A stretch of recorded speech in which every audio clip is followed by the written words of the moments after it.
বিশ্বকাপের আগে Lionel Messi যখন ইন্টার মায়ামির হয়ে দুর্দান্ত ছন্দে, ঠিক তখনই এলো এক বিশাল সুখবর। দীর্ঘ 14 বছর পর আবারও ভারতের মাটিতে পা রাখতে যাচ্ছেন ফুটবলের জীবন্ত এই কিংবদন্তি। ভারতীয় গণমাধ্যম জানাচ্ছে আগামী 13 থেকে 15 ডিসেম্বর 3 দিনের ভারত সফরে থাকবেন আর্জেন্টিনার বিশ্বকাপ জয়ী এই অধিনায়ক। 14 ডিসেম্বর তিনি নামতে পারেন এক বিশেষ প্রীতি ক্রিকেট ম্যাচে মুম্বাইয়ের ঐতিহাসিক ওয়াংখেড়ে স্টেডিয়ামে। ভাবুন তো, এক পাশে মেসি আর অন্য পাশে বিরাট কোহলি, ধোনি, রোহিত বা সচিন। এ যেন দুই জগতের তারকাদের মহাযুদ্ধ। মুম্বাই ক্রিকেট অ্যাসোসিয়েশনের সূত্র বলছে ম্যাচটি হতে পারে 7 সাইড ফরম্যাটে।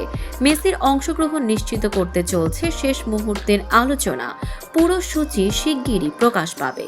এই সফরের আরেকটি বিশেষ অংশ হবে কলকাতায় ইডেন গার্ডেন্সে মেসিকে দেওয়া হবে সরকারি সংবর্ধনা, যেখানে উপস্থিত থাকবেন মুখ্যমন্ত্রী মমতা বন্দ্যোপাধ্যায়। এছাড়া শিশুদের জন্য একটি ফুটবল কর্মশালা ও একটি গোল্ড কাপ 7 সাইড ফুটবল টুর্নামেন্টেও অংশ নেবেন তিনি। মেসির ভারতে এটি হবে দ্বিতীয় সফর। এর আগে 2011 সালে তিনি এসেছিলেন ভেনেজুয়েলার বিপক্ষে একটি প্রীতি ম্যাচ খেলতে। ফুটবল প্রেমীদের জন্য এটি নিঃসন্দেহে ইতিহাসের অংশ হয়ে থাকবে।